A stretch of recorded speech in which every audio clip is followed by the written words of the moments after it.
नमस्कार। GGIC बनभूलपुरा हल्द्वानी के YouTube channel में मैं नीतू रावत आप सभी का हार्दिक अभिनंदन करती हूँ। आज 26 जुलाई के दिन हमारे विद्यालय में कारगिल विजय दिवस को अत्यंत ही उल्लासपूर्वक मनाया गया। आज ही के दिन सन 1999 में हमारे देश के वीर सपूतों ने कारगिल के दुर्गम इलाकों में विजय पताका लहराई थी। उन्होंने पाकिस्तान के घुसपैठियों को नेस्तनाबूद कर सरहदों की हिफाजत हमेशा की तरह की।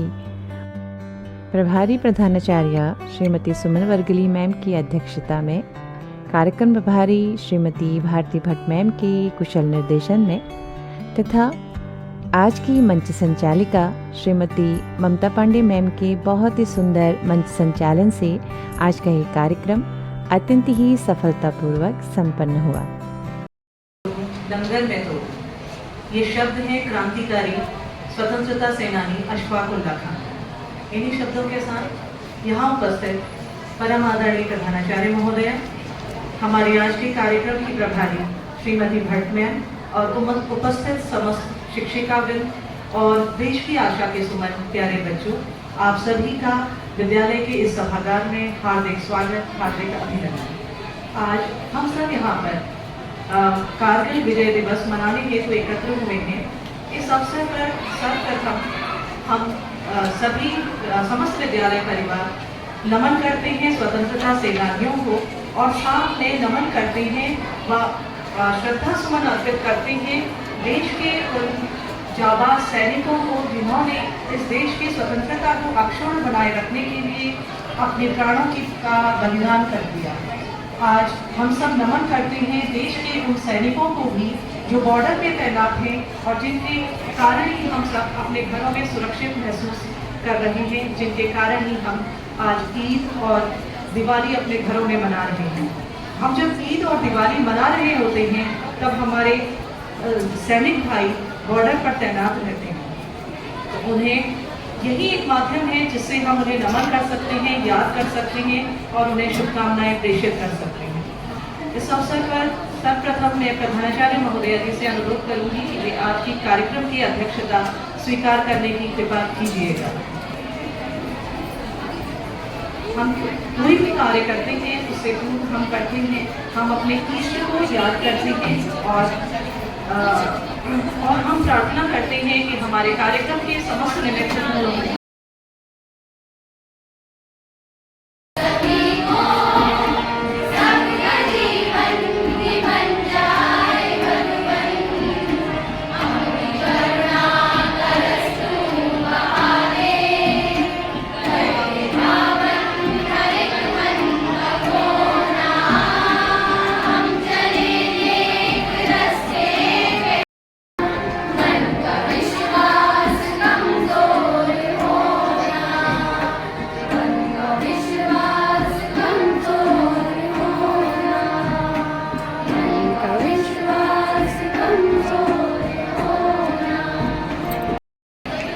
विभाजन भारत और पाकिस्तान नाम के दो राष्ट्र का पुनः उदय हुआ और ये जो दंश हमें मिला था ये हमें वाकई में घृणा सूर्य निकला, जिसके फलस्वरूप 4 बार भारत पाक के बीच में जो युद्ध हुए सन 1947 और 48 का, 1965 का, 1971 का और कारगिल वॉर सन 1999। आप जानते ही हैं कि हर बार भारत ने पाकिस्तान को हराया है। सन 1965 के युद्ध में तो भारत ने 500 स्क्वायर किलोमीटर का क्षेत्रफल लाहौर में कब्जा भी कर लिया था, किंतु भारत ने उसको पूर्णतः अधिकृत न करते हुए पाकिस्तान को लौटा दिया और उसे एक सबक सिखा दिया कि अब भारत की स्वतंत्रता जो है अक्षुण्ण है और वह किसी भी प्रकार के नापाक इरादे नापाक इरादों से हमारी ओर न दे। क्या है, कारगिल एक जिला है कश्मीर में और उस जनपद के चारों ओर विभिन्न प्रकार की हिल्स हैं और जो ये बॉर्डर वाला एरिया है भारत और पाकिस्तान के बीच का, यहाँ पर लगभग इसकी जो हाइट है 2746 मीटर इसकी हाइट है समुद्र तल से, तो यहाँ पर लगभग सितंबर माह से ही बर्फ गिरने लगती है और नवंबर, दिसंबर और जनवरी के महीने यहाँ पर कोई भी व्यक्ति नहीं रह पाता है। और ऐसी भीषण विषम परिस्थितियों के बावजूद भी भारतीय सेना सैनिक वहाँ पर डटे रहते हैं। यद्यपि जिस समय कारगिल वॉर हुई थी सन 98 तक की व्यवस्था थी कि सर्दियाँ प्रारंभ होते ही भारतीय सैनिक और पाकिस्तानी सैनिक अपनी चौकियों को छोड़कर अपने देश को लौट आते थे और पुनः मार्च से फिर वहाँ पर गश्त लगाना प्रारंभ कर देते थे। लेकिन इस बार भी 98 में ऐसा ही हुआ, भारतीय सैनिक को लौट आए, लेकिन पाकिस्तान के नापाक इरादे उसके अंदर थे और इसी कारण उन्होंने बाहर वापस लौटने का तो निर्णय लिया, लेकिन वे लौटे नहीं और उन्होंने वहीं पर अपने बंकर बनाने प्रारंभ कर। बीबीसी के खुलासे से यह पता चला है कि वहाँ पर 5 मई में उन लोगों ने अपने काफ़ी बंकर बना लिए थे। तत्पश्चात वहाँ पर उन्होंने पूरा अपना आधिपत्य कर लिया और भारत की ओर से जा रहे चरवाहे और अन्य लोगों को अपना शिकार बनाना प्रारंभ कर दिया। जब इसकी सूचना एक चरवाहे ने भारतीय सेना को दी, तो भारतीय सेना पुनः अपनी चौकियों पर अपने स्वयं को स्थापित करने लगे।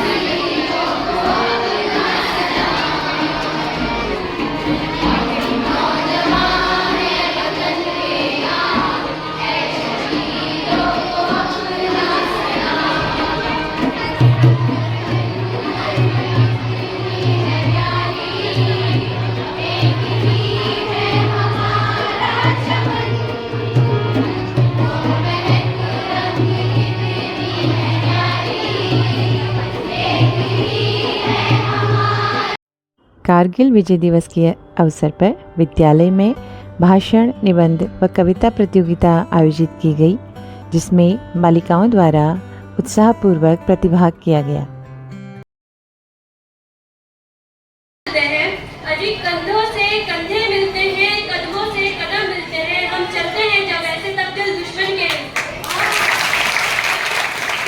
माननीय प्रधानाचार्य और समस्त शिक्षिकागण और यहाँ पे उपस्थित सभी मेरी छोटी व बड़ी बहनें, जैसे कि हम जानते हैं कि आज हम सब यहाँ पे कारगिल दिवस के उपलक्ष्य में एकत्रित हुए हैं, जिसके समक्ष में अपने विचार व्यक्त करना चाहते हैं।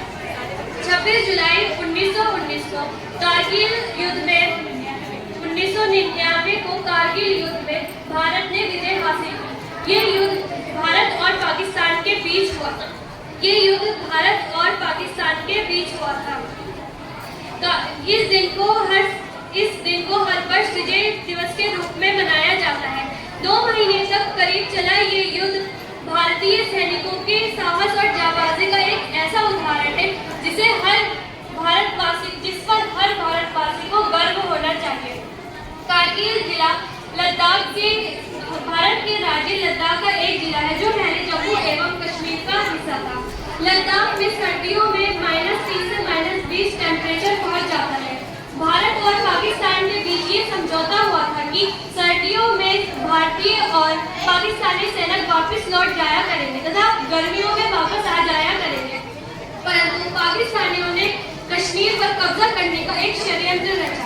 उन्होंने योजना बनाई कि जब हिंदुस्तानी सैनिक सर्दियों में वापस लौटेंगे तब हम वापस नहीं जाएंगे, बल्कि हम वहां पर अपने घुसपैठियों को बिठा देंगे, और ऐसा ही हुआ। जब सर्दियों में हिंदुस्तानी सैनिक वापस आए तो पाकिस्तानी वापस नहीं लौटे और उन्होंने अपने ऑपरेशन को अंजाम दिया। कारगिल का युद्ध भारतीय सैनिकों के पीठ में छुरा घोंपने के बराबर था। पाकिस्तान ने अपने समझौते को तोड़कर भारत को धोखा दिया, लेकिन नुकसान केवल भारत का नहीं हुआ बल्कि पाकिस्तान का इससे 10 गुना अधिक नुकसान हुआ। ये संघर्ष LOC के भारतीय हिस्सों में रणनीतिक स्थिति में कश्मीरी आतंकवादियों के प्रचंड पाकिस्तानी सैनिकों के घुसपैठ से शुरू हुआ। स्वयं को परमाणु संपन्न देश घोषित करने के कुछ ही समय पश्चात पाकिस्तान को को कूटनीतिक और सैन्य रूप से अपमानित होना पड़ा। पाकिस्तान की अर्थव्यवस्था पहले से ही अत्यंत खराब तथा युद्ध के दौरान और भी खराब हो गई। भारत की अर्थव्यवस्था पर भी इसका भारी असर पड़ा। दोनों देशों की सेनाओं ने भारी नुकसान उठाया। पहले तो पाकिस्तान केवल ये दावा कर रहा था कि उनके 375 सैनिक मारे गए थे, परंतु बाद में नवाज शरीफ ने यह स्वयं स्वीकार किया कि उनके 4000 से अधिक सैनिक मारे गए हैं।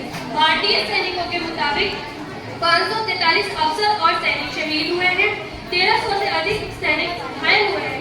महज एक भारतीय सैनिक को युद्धबंदी भी बनाया गया। पाकिस्तानी आर्मी कारगिल जिले पर पाकिस्तानी आर्मी की तोप का गोला उस स्थान पर आकर गिरा जिस स्थान पर भारतीय हथियार रखे हुए थे, सब नष्ट हो गए और भारत को एक ही बार में 127 करोड़ का भारी नुकसान उठाना पड़ा।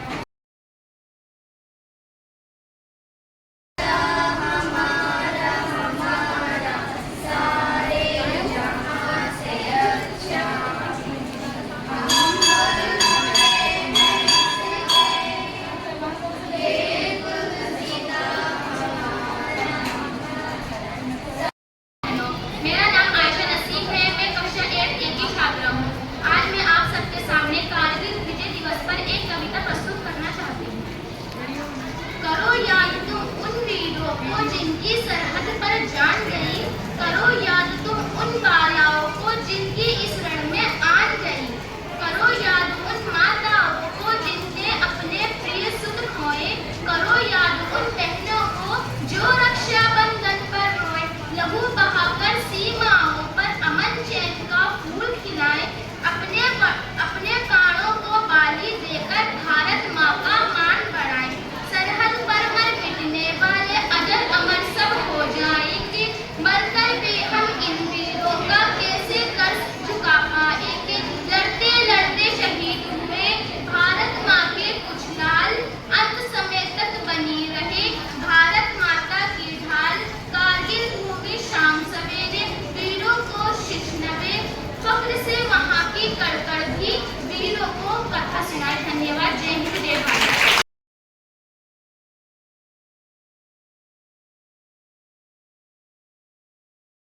मैं कक्षा 7A की छात्रा हूँ।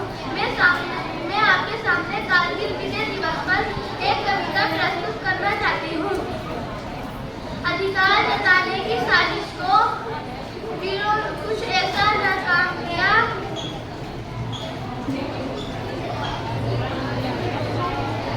घर में आए दुश्मन का वीरों ने काम तमाम किया, लड़ते लड़ते शहीद हुए भारत माँ के कुछ लाल, अंत समय तक बने रहे भारत माँ की ढाल। एक बार फिर से हमने दुश्मन को मार भगाया था, कारगिल की चोटी पर तिरंगा शान से लहराया था। विजय दिवस पर वीरों की हम कुर्बानी को याद करें, रहे सलामत वीर हमारे, लेकर ये फरियाद करें। जय हिंद। इस सुंदर प्रस्तुति के बाद आ रही है आलम परवीन कक्षा 12 अपना वक्तव्य लेकर।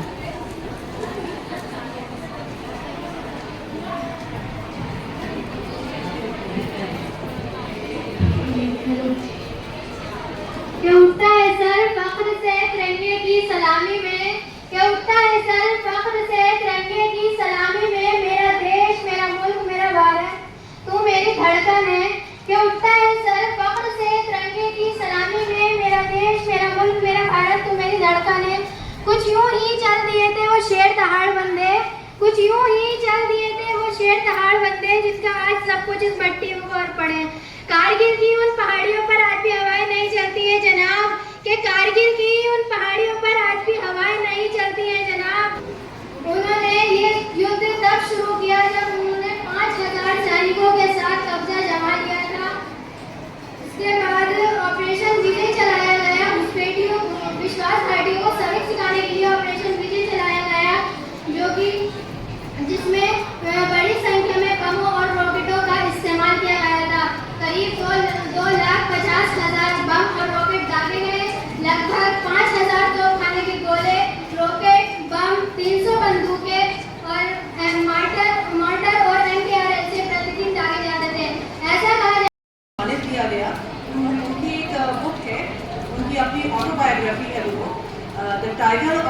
मेमोरियल है, तो इसको आप जरूर पढ़िएगा। इसमें उन्होंने बहुत अच्छा लिखा हुआ है और उन्होंने जो हम उन सब का वर्णन किया है कि किस प्रकार से जब आपने देखा, जब आप पिक्चर देखते हैं, मूवीज़ देखते होंगे, तो उसमें देखते होंगे कि किस प्रकार से कोई अगर फाइटिंग वाली मूवी है तो कोई वहाँ पे किसी दुश्मन का सर कटता हुआ दिखाई देता है, लेकिन उन्होंने ये सब सीन स्वयं से देखा कि किस प्रकार से एक व्यक्ति की जो बॉडी है वो कैसे ग्रेनेड फटते ही बिल्कुल 36 टुकड़ों में विभाजित हो जाती है। कुछ इस प्रकार से उन्होंने इसमें बड़ा सजीव वर्णन किया है।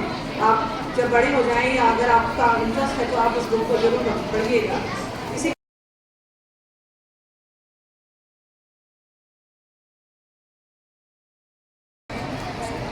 आदरणीय प्रधानाचार्य महोदया, मंच संचालन करने वाली, बहुत सुंदर जो मंच संचालन कर रही हैं ममता पांडे मैम, और उपस्थित सभी शिक्षिकाएं और प्यारे बच्चों,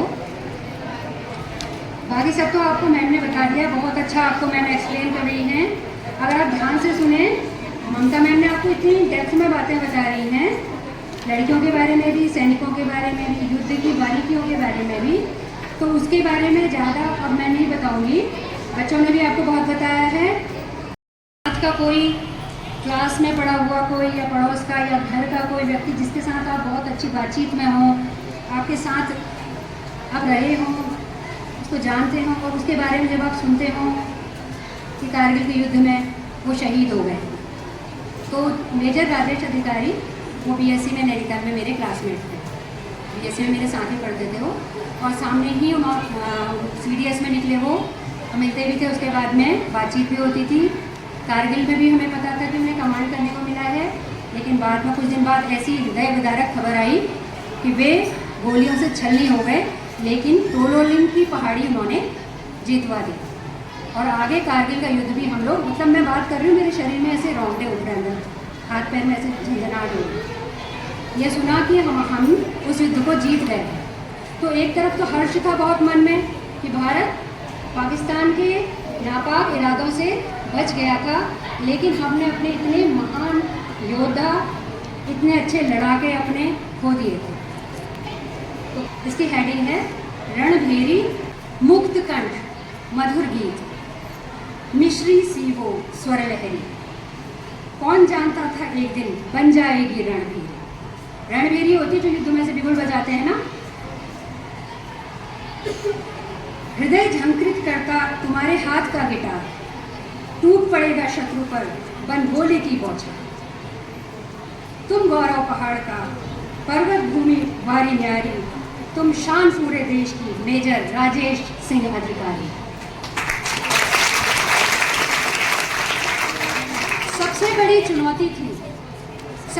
चुनौती थी बर्फीली तोलोलिंग की लड़ाई। खाना छोड़, बैग में अपना खाना छोड़, बारूद भर, चढ़े वो खड़ी चढ़ाई। मरते रहे चढ़ते रहे, तोलोलिंग पर फहराया तिरंगा, श्वेत बर्फ पर विजय स्वरूपा, वही शत्रु रक्त की धारा। ऊपर से हमला करता कायल, कब्जाए कारगिल चोटी, प्राण आहुति के जज्बे के आगे हर मुश्किल हो गई छोटी। हम घरों में बंद, ये जुलाई का ही महीना था 26, जब बारिश पड़ रही थी। हम घरों में बंद, था बारिश में भीग जाने का डर, वो गोली खाते भी डटे, अपने ही रक्त से तर गए। विजय हुई, उत्सव हुआ, पर आ न सके सभी सैलानी। विजय हुई, उत्सव हुआ, पर आ न सके सभी सैलानी। विक्रम, मनोज, विवेक, कैनब्रुस, नॉनग्राम, अमर बलिदानी। अनेक माओं के लालों ने कर दी कुर्बान जवानी। बलवान, योगेंद्र, संजय और नायक, इनकी ये परम शौर्य कहानी, इनकी है ये परम शौर्य कहानी।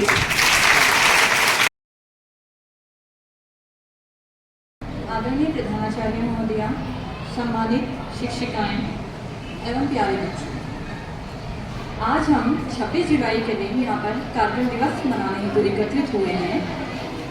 आज ही के दिन 24 वर्षों पूर्व 26 जुलाई 1999 का दिन भारत पाकिस्तान की लड़ाई का अब तक की सबसे खूंखार दिन था। खून जो जंग का मैदान था वो चारों तरफ खून ही खून से सना पड़ा हुआ था और जो नेता जो वहाँ के हमारे सैनिक थे उनकी लत पर लाशें पड़ी हुई थी। भारत पाकिस्तान की ओर से लगातार गोलियां चल रही थी, रॉकेट लॉन्च हो रहे थे। इसमें हमारे देश के कई वीर सैनिकों को अपनी जान गंवानी पड़ी, उन्हें अपना बलिदान देना पड़ा। और इसमें इन्हीं सब के बीच वहाँ पर को एक महिला अधिकारी थी, फ्लाइट लेफ्टिनेंट गुंजन सक्सेना। आज मैं आपको उन्हीं की कहानी बताऊंगी। नारी शक्ति को समर्पित हैं वो। तो जो गुंजन सक्सेना जी थी ये हैं, उनका जन्म 1975 में लखनऊ में हुआ था। उनकी शिक्षा दीक्षा उन्होंने दिल्ली यूनिवर्सिटी से अपना ग्रेजुएशन, दिल्ली यूनिवर्सिटी के हंसराज कॉलेज से उन्होंने अपना ग्रेजुएशन कंप्लीट किया था। उसके बाद उन्होंने एयरफोर्स ज्वाइन किया था। एयरफोर्स को ज्वाइन करने के बाद 1994 बैच की वो प्रथम पायलट थी और उसके बाद उन्हें 5 वर्षों बाद 1999 में कारगिल के जंग में उन्हें अपना विमान उड़ाने की अनुमति दी गई। तो उन्होंने जो विमान उड़ाया था वो चीता विमान था। चीता विमान जो होता है वो अनार्म्ड होता है और उसमें वो बहुत छोटा होता है और वो डिफेंसलेस होता है। उसमें किसी भी प्रकार की सुरक्षा की आपके पास कोई सुविधा नहीं होती है। तो ऐसे में भी उन्होंने जोखिम उठाया और उन्होंने उस चीता विमान को उड़ाया। ऐसे में एक मोर्चे में घिर गए कुछ घायल सैनिक जो थे उनको उनका दवाई, अन्य आवश्यक सामग्री और उनको मतलब अगर कोई ज़्यादा सीरियस है तो उसको मेडिकल बेस तक उनको ले जाना होता था। तो वो उसमें 13,000 से 15,000 फीट की ऊंचाई से अपने हेलीकॉप्टर को उड़ाती थी। तो वो बहुत जोखिम का भरा एक काम था। उसके बाद कई बार दुश्मनों ने उन पे भी वार करने की कोशिश करी और दुश्मनों ने अपनी मिसाइल उनके हेलीकॉप्टर तक छोड़ी, लेकिन वो निशाना जो था वो चूक गया और जिस वजह से उन्होंने काफ़ी लोगों की वहाँ पर वो मदद करी और उनके इसी कार्य के लिए उन्हें शौर्य चक्र से भी नवाजा गया। और आज हम सलाम करते हैं वो महिला को। उन्होंने यहाँ पर को अपने 7 वर्षों की सेवा दी और उन्होंने आने वाली इन महिलाओं के लिए मार्ग प्रशस्त किया जो आज पुरुषों से कंधे से कंधा मिला करके चल रही हैं इस क्षेत्र में। आज मैं आप लोगों से भी यही कहना चाहूँगी कि बच्चों, अपने देश के लिए अगर आपको कुछ भी करना पड़े तो आपको आगे आना चाहिए और पूरी ईमानदारी और लगन से आपको इस क्षेत्र में कार्य करना चाहिए। और वो गुंजन सक्सेना जी का इतना ज़्यादा अहम रोल था इस कारगिल के युद्ध के दौरान, तो उनके जीवन से संबंधित एक फिल्म भी बनाई गई, गुंजन सक्सेना द कारगिल गर्ल, जो 2020 में आई थी। अगर आपको कभी मौका लगे तो आप उसको जरूर देखिएगा। तो मैं नमन करती हूँ ऐसी नारी शक्ति को जिन्होंने अपने अदम्य साहस और वीरता के बल पर अपने प्राणों की परवाह ना करते हुए भी वो इस कदर इस युद्ध में लड़ी और सफल होकर के वो वापस आई और आज इस समय वो जामनगर में रहती हैं। तो बच्चों, मैं नमन करती हूँ नारी शक्ति को और मैं आप लोगों से भी ये कहना चाहती हूँ कि रुकावटें आती हैं जिंदगी की राह में, यह कौन नहीं जानता। रुकावटें आती हैं जिंदगी की राह में, यह कौन नहीं जानता।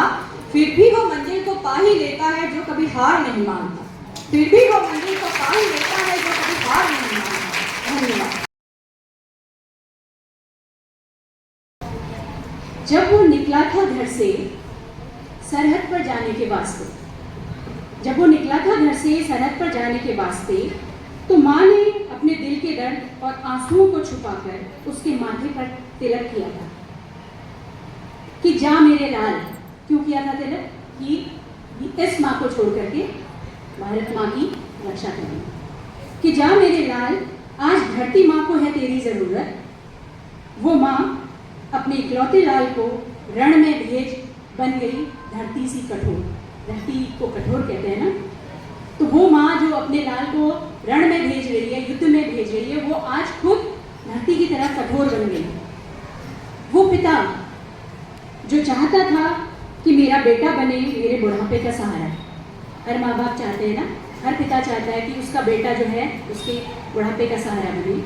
तो वो पिता जो चाहता था कि मेरा बेटा बने मेरे बुढ़ापे का सहारा, दिखाना चाहता है वो कि है निर्लेप पुत्र मोह से। वो क्या दिखा रहा है पिता? कि मुझे बहुत ज़्यादा मोह नहीं है मेरे पुत्र से, मतलब जाओ तुम, कह रहा है ना, कठोर बन के कह रहा है कि तुम जाओ, मुझे बहुत ज़्यादा लगाव नहीं है मेरे पुत्र से, ये दिखाना चाहता है। मगर आंखों की कोर की नमी झुठला देती है उनकी बातों को। लेकिन जो उनकी आंखों में जो नमी आ गई है, वो उससे पता चलता है कि वो झूठ बोल रहे हैं। वो ये दिखाना तो चाह रहे हैं कि मैं बिल्कुल निर्लेप हूँ, निर्मोही हूँ, लेकिन ऐसा नहीं है।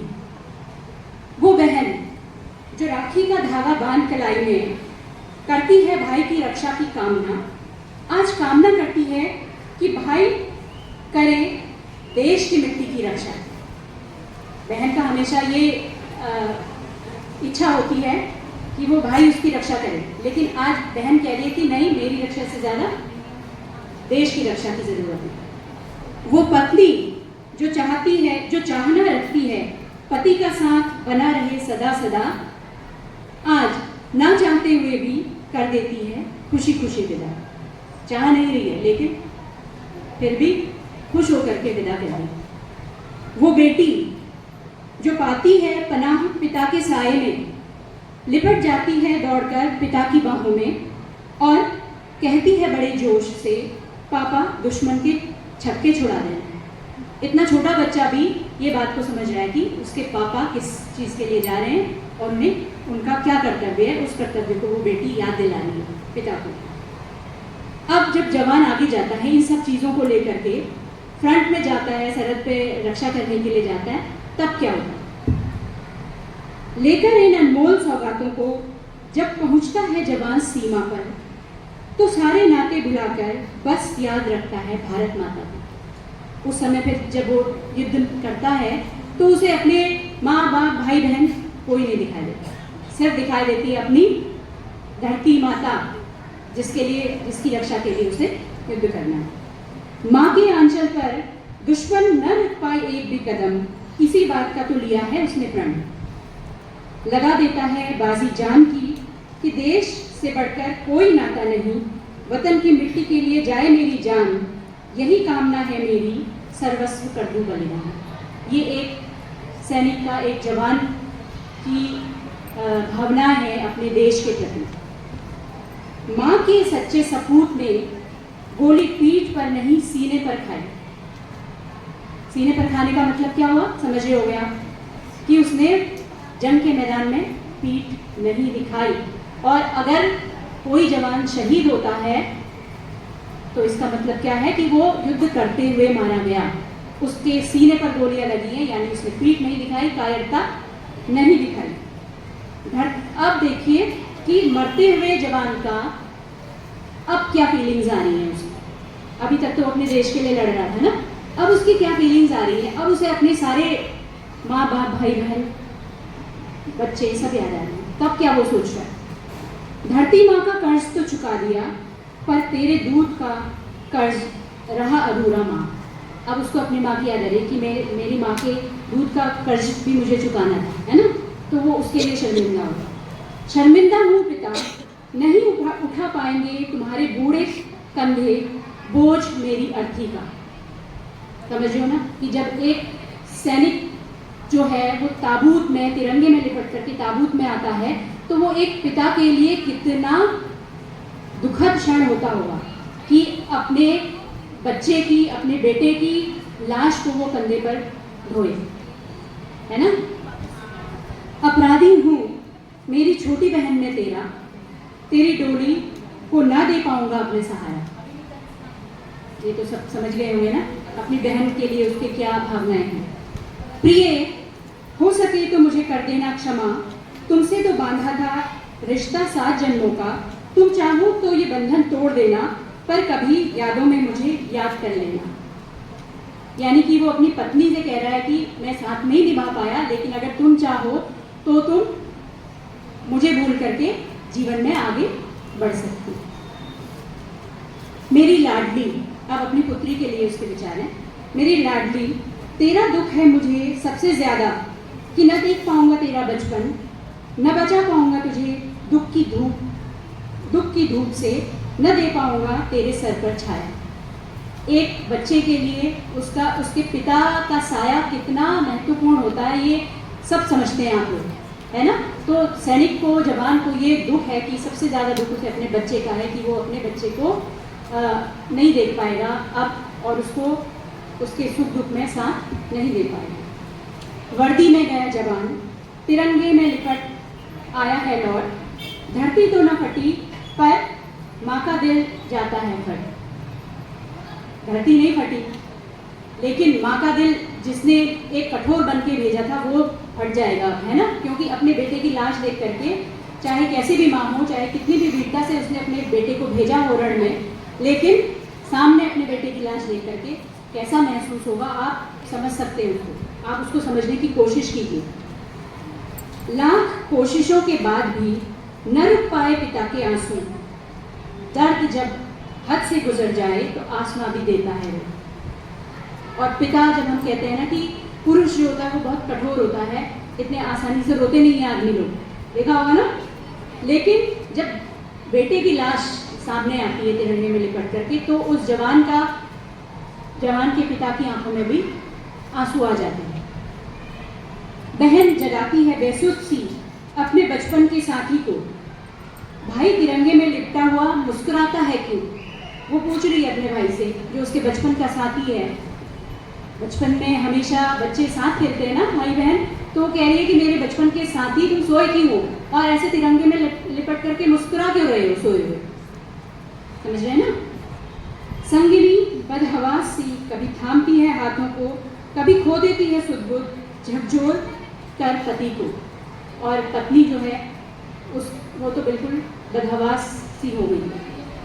बेटी की निगाह तो जमी है पिता पर जो सोए हैं तिरंगा लपेट कर। और बेटी अपने तिरंगा लपेट कर सोए हुए पिता को देख रही है। न जाने क्या सोचकर नन्ही सी जान करती है पिता की शहादत को सलाम। अब देखो, बच्चा जो है कहते हैं मन का सच्चा होता है और उसकी भावनाएं बिल्कुल पवित्र होती हैं, है ना। तो इतने सब के बावजूद जो है उसने देखा कि वो बच्चा जो है अपने पिता को आखिरी वक्त में देख करके भी सलाम कर रहा है, छोटी बच्ची। तो ये सारी भावनाएं आप देखोगे कि सैनिक जब युद्ध में जाता है तब माँ बाप की, भाई बहन, बच्चों की क्या फीलिंग्स होती है। युद्ध में सैनिक जब शहीद होता है तब वो क्या सोचता है, वापस जब उसका शव आता है तब माता पिता पर क्या गुजरती है। मातृभूमि पर सर्वस्व निछावर कर जो देते हैं बलिदान, कभी मरते नहीं देश पर शहीद वो जवान, वो हो जाते हैं अमर और कहलाते हैं अमर जवान। तो ऐसे लोग जो कि मातृभूमि पर अपना तन मन निछावर कर देते हैं वो कभी मरते नहीं हैं, वो अमर हो जाते हैं और उनको हम अमर जवान कहते हैं। ठीक है। तो ये हमारी पृथ्वी, हमारी भारत माता तो वीर प्रसविनी है, यानी कि ये वीरों को जन्म देती है। और इसमें प्राचीन काल से लेके अब तक और आगे भी बहुत सारे वीर जन्म लेते रहे हैं, ले रहे हैं और लेते रहेंगे। तो हमें गर्व है और बहुत अभिमान भी है कि हम भारत जैसे देश में हमने जन्म लिया और हम ऊपर वाले का बहुत बहुत शुक्रिया अदा करते हैं, शुक्रिया करते हैं। और हम उन देश के जवानों को भी इस वक्त पर, इस दिवस में याद करके उनका धन्यवाद करना चाहते हैं। तो बच्चों, आपने बहुत कुछ सीखा होगा।